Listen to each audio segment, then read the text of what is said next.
She woke up in a strange house, in a life that wasn't hers, but she was in all the family photos. Sophie opened her eyes and froze. The ceiling fan was old, rusty. The bed, not hers. The sheets smelled like someone else. She sat up slowly, listening. Silence. But not the peaceful kind. She wasn't home. She wasn't even close. She walked out of the room, feet cold on wooden floors. The hallway was lined with photos. Family pictures. Vacations. Birthdays. Holidays. And in every one, she was there. Smiling. Laughing. Hugging people she'd never seen before. One photo said, Sophie's 30th birthday, August 2023. But Sophie was only 27. And she'd never met these people. The man stood up, walked toward her casually, and kissed her forehead. Sophie flinched, just enough for him to notice. His smile faded slightly. Everything okay? She forced a nod. Yeah, just weird dreams. But this wasn't a dream. Felt it through. The kids returned to their cereal. The man sat back down, like it was any other morning. Except for her. It was a nightmare wrapped in smiles. Back upstairs? She checked the wardrobe. Clothes hung neatly. Shoes perfectly aligned. All her size. But none were hers. A photo sat on the dresser. Same men, same kids. And her. Smiling like she belonged. Like this was home. But it wasn't. Not for the version of her that woke up today. She stared at her reflection again. Looking for clues.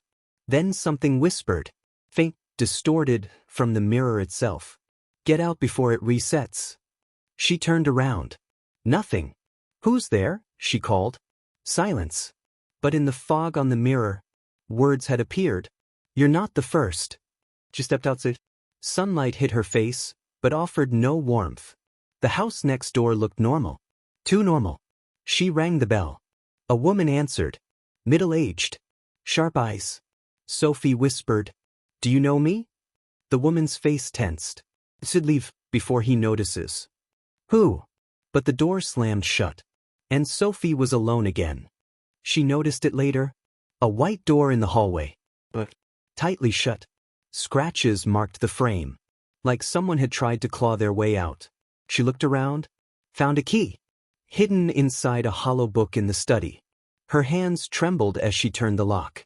A small, windowless room.